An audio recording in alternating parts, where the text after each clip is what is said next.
What's up guys, Nightingale here and welcome back to the Ultimate Beginner's Handbook. Today we're going to be covering specialty change units. Now, I just want to go ahead and just point out here for this video that we have now updated the list. That's moved up now, and the big one here that everybody's going to be looking for is that one right there. That's right, everything right now is working towards getting you ready for Wyvern 101. Now, let's jump over to the overview, and when I mean we have a lot to talk about, you're probably going to look at this and laugh and think you're full of crap. Well, I promise that there is way more here than what it really looks like. So, with that being said, make sure you check out the description below, as there might be some stuff that is listed in the timestamps down below that isn't up here, just because these are the categories, but there might be some information that I want you guys to be able to come back and take a look at. So always make sure in every video that you check out the description below to make sure that the timestamps, there might be something there that I may want to draw attention to. Now, with that being said, let's head over to the Ultimate Beginner's Handbook, aka the MILF Hunter account, and let's take a look and start off with, well, the specialty changes. What does it do? Well, first off, let's just show you quickly where it's at. Now, if you look right here, you'll see Heroes. And you will want to click on that, and then the icon right here, which is Specialty Change, click right here. Now, if this is your first time clicking inside this, you will be prompted with a tutorial. Now, I opened this up in the original video, which was the after 1010 video, so my prompt is gone. But you'll basically get a quick tutorial, and they're going to end up giving you a Clurry for free. Not the specialty change, but they'll give you the normal Clurry for free. Awesome, right? Another free unit. Who doesn't love free stuff? So, what does it do? Well, think about it like this. It's one, a cosmetic upgrade most of the time, and two, it's a physical upgrade inside their kit to make these 3-star units a little bit more usable. With that, you can expect one around, you get basically a new one is, let's say, about every 12-ish weeks, 8 to 12-ish weeks, we might see a specialty change. Right now they're dragging a little bit further because I think they're trying to pace certain things out. But they are released several a year, and it's really cool. It's an upgrade for these heroes that make these 3-star units that may not be the greatest to actually being pretty decent units. These two are no exception. They are actually really great units. So let's go over and kind of show you about the specialty change systems and explain to you more in depth what this does. So let's talk about this one. You can see right here there's a prompt that says the hero has not reached 30. This is a prompt letting you know that your hero needs to be level 30 before you can start the specialty change. This is actually a really good quality of life change that came along not too long ago, and this initially was kind of annoying because you had to hit the unit, get 5-star, and all this stuff before you could even start it and try the unit out. Now, all you have to do is get them level 30, which is easy to do. That's it. Really awesome. So thank you, Smilegate, for that quality of life change. Then you notice over here with Roz, it says you'll be able to start his special change after beating episode 21010, and the hero must need to be 30. So some of these things have conditions, and some of these also have just go get them from connections or summon them. That's really what this comes down to, is just summon them, and then you'll be able to start their specialty changes. Now, what this does is this is going to enhance one of their skills to help make it more viable, and also at the same time they're going to be getting an additional skill system, which we'll show you in a little bit. So let's jump into Clurry's preview and let's go over the menu and so that you can understand kind of what's going on here. So skill tree overview is that she's going to be gaining extra 9 speed to her kit. Yay, faster units. Will be getting a 10% chance to increase combat readiness by 50% at the end of the turn. That's also huge. And then increases her defenses by an additional 5%. Now, she's going to have some skill enhancements that are going to be coming from this rune system, which again, we'll be showing you the actual rune system in just a little bit. So Light Step, which is her S1, will be getting increased damage dealt by Light Step proportional to the defense by 30%, so more damage. Has a 100% chance to increase the combat readiness of a random ally by 10% when using Light Step. And yes, that works on the counter set. And then when using Light Step, increases combat readiness by an additional 5% for her. And then Magical Resist right here is her passive, which is when Magic Resist is activated, the caster is at full health. They are granted a barrier proportional to 5% of their max health. Okay, that's cool. And when Magic Resist is activated, recovers health of all allies by 2%. And this is why Clary can be quite insane, is because she can actually heal just a little bit. It's kind of annoying. And then for Flurry, with Flurry attack, increases buff dispel chance of Flurry attack by 25%. So this is also increasing the chance for her to dispel a buff. She's a very cool and interesting Earth Knight, and really actually quite good for what she is. So let's just go ahead and mention what the skills are right here. So if we come over here, that is Flurry Attack, which is her new S3. Flurry flies towards an enemy with a 75% chance to dispel all buffs before a 75% chance to each to provoke, and decrease defense. So those are on each. When they mean each, is a 75% chance to provoke and a 75% chance to defense break. And then you can get it up to a 100% chance with leveling her skills up. And the Soul Burn will ignore effect resistance. Great. Now, her passive is really cool. Recovers health by 5% of the caster at the beginning of every turn. Also very nice.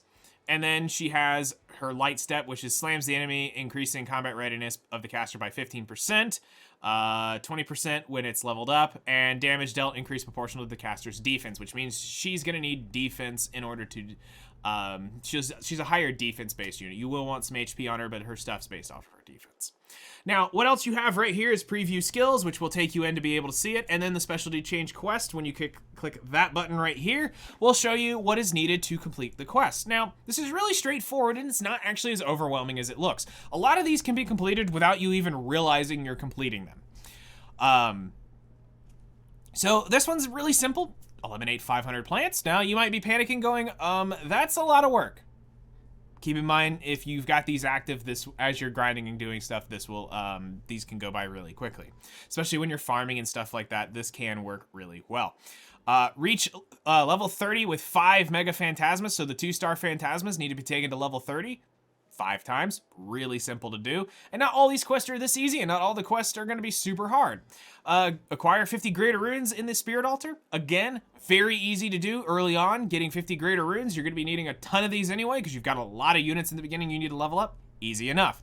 And then, to complete every specialty change, you will need to win the Trial Battle, which is, again, pretty easy to do on most every single one of these. You just need to understand basic game mechanics, and they're easy. It doesn't cost you anything. It just costs your time if you fail.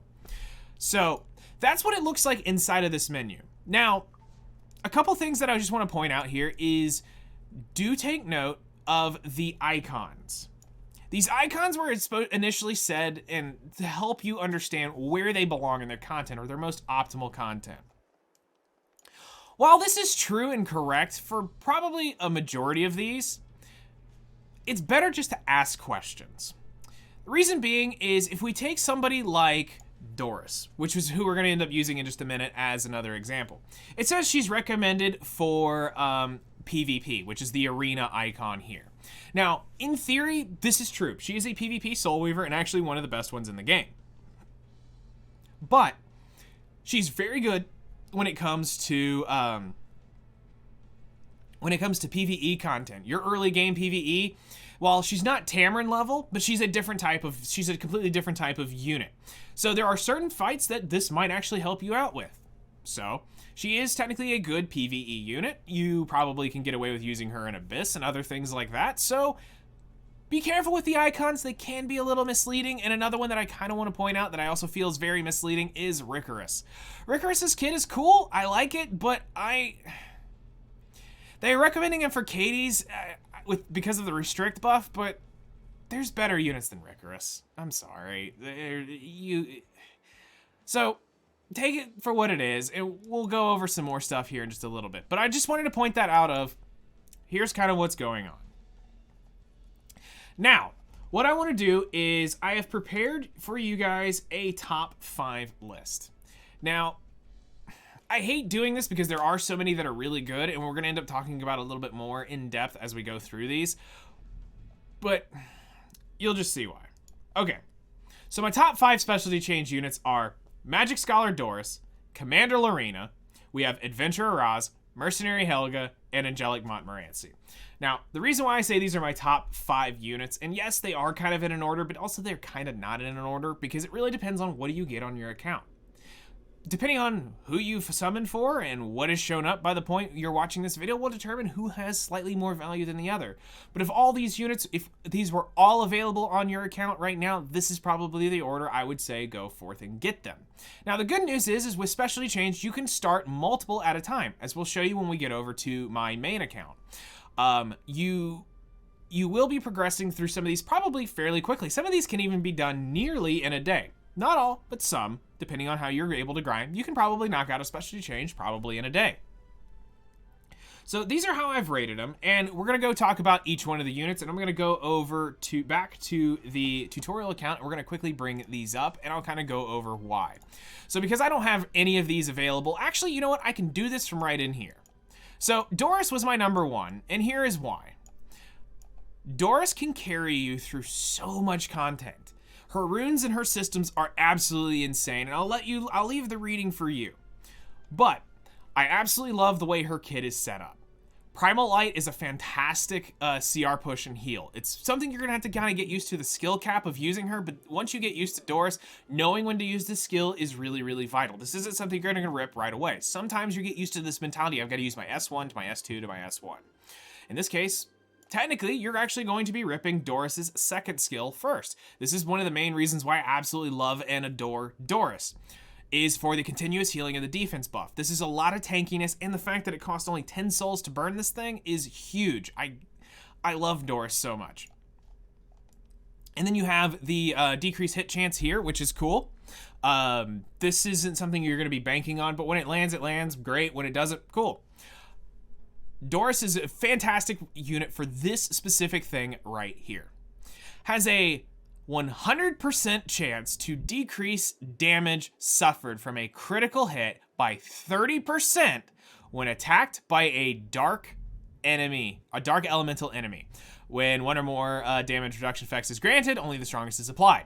So, Doris can be used as a tank. And when I mean tank, I mean the number 1 frontline unit. And if you're in Guild Wars, 2 other units right behind her. Or if you're in Arena, she goes into the lead spot, she can be your tank. Now, what's great is that it's easy to bait dumb AI. It really is. Until Smilegate fixes it, which I hope they don't at this point because it's just kind of an accustomed thing here. Dumb AI is great. Dark will always attack light, light will always attack dark, and then your RGBs will attack in the order of elemental advantage. They are type neutral to each other when it comes to light and dark, but at least here, they will always attack each other first. So, whenever you see a pesky dark unit, you pop Doris in and it will be hitting her first. Now, there's also a couple other cool things here is because you've also got she's got a lot of synergy around being hit by dark enemies. Which there's a lot of them.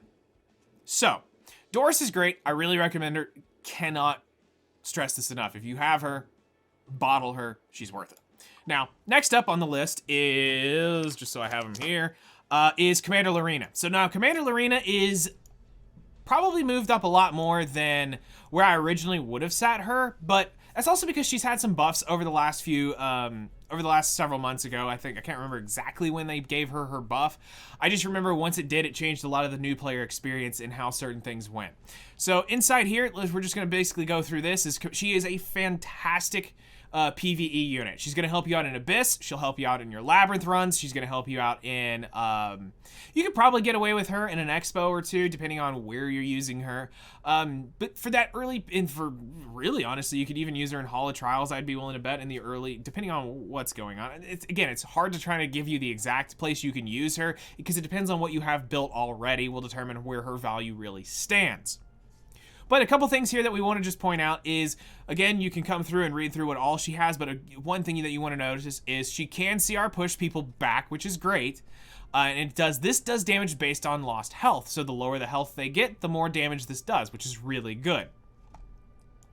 increases her attack off of her passive, and then her sharp blow here. The big thing is that I want to point out is it's not necessarily the combat readiness, but it's the damage dealt increased proportional to the target's max health. She has the baked-in Daydream Joker to this, so yes, popping her on a Daydream Joker plus that is going to give you more damage, as far as I've been able to test and see.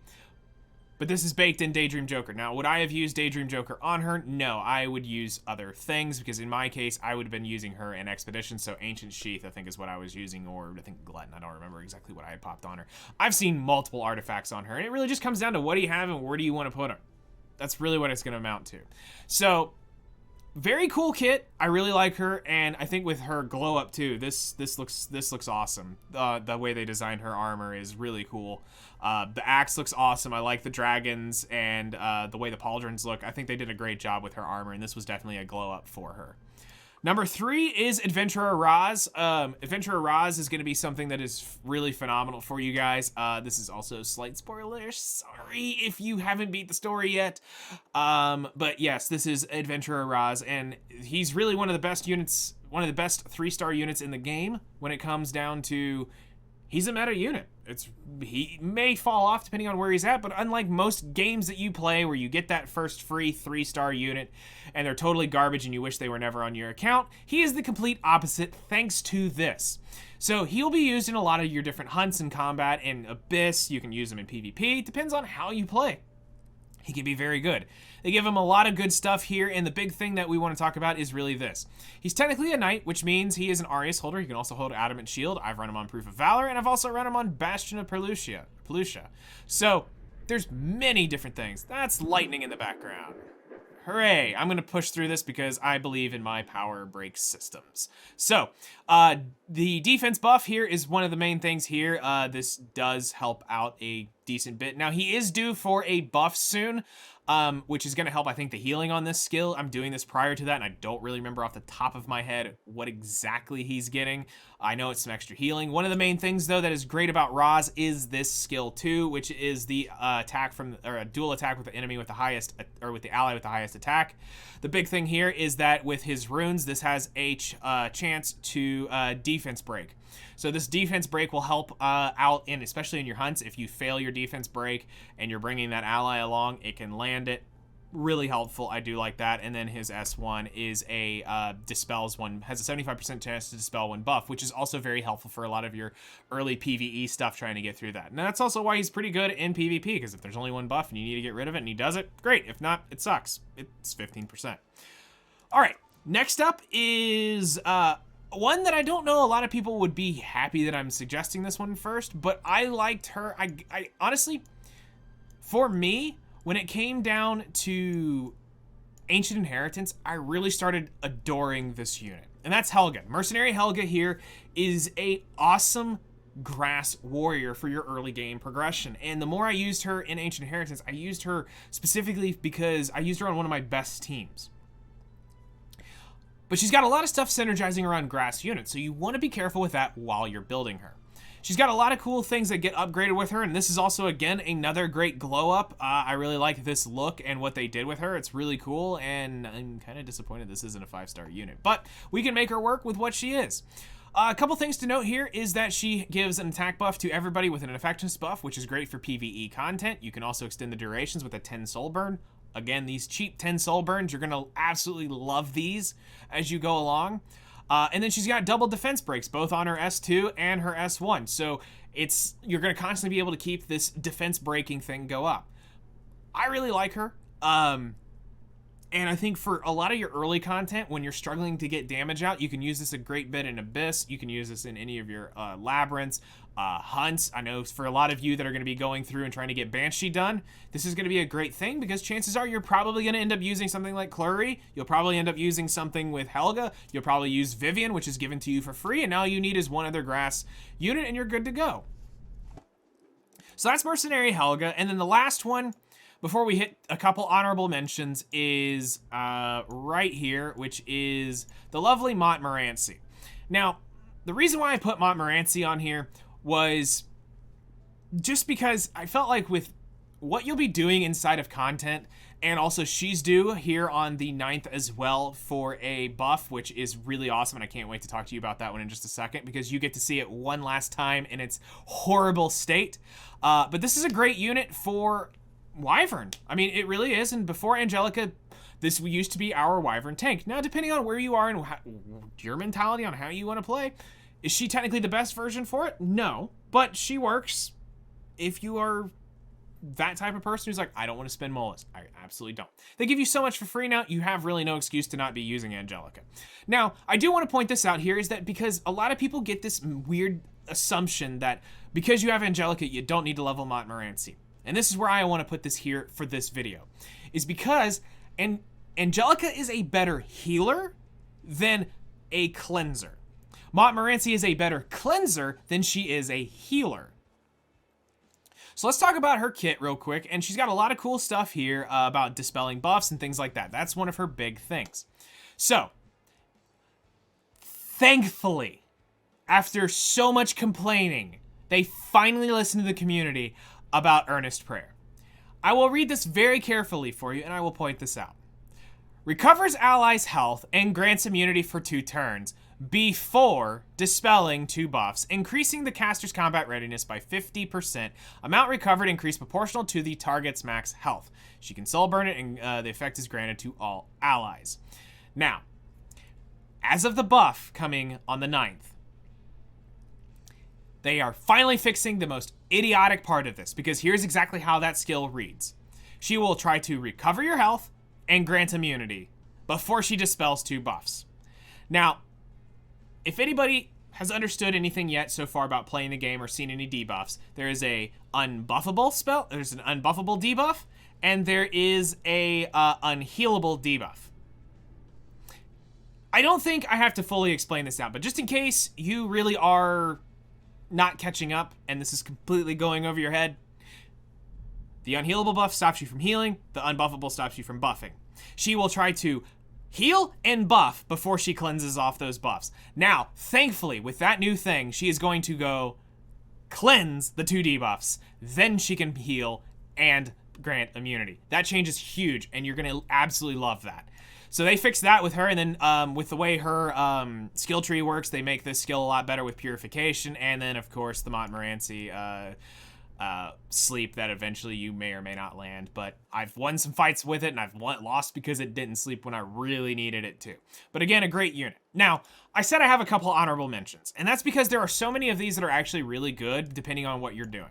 Hazel, we're gonna just go ahead and throw out that this is one of the best glow-ups out of all of them. I absolutely love what they did with her, and this is fantastic, and thank you for making her not look like that.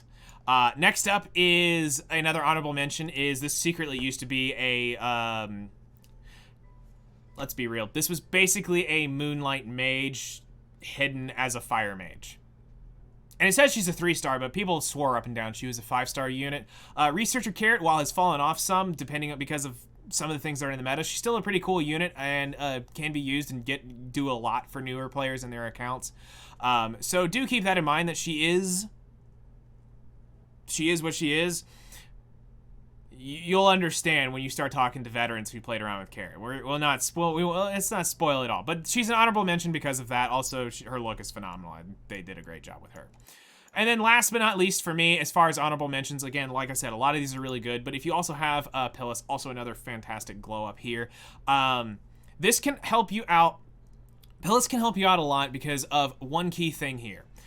When an ally, except for the caster, is attacked by a counterattack, dual attack, or an extra attack, has a 100% chance to decrease damage suffered by 30%.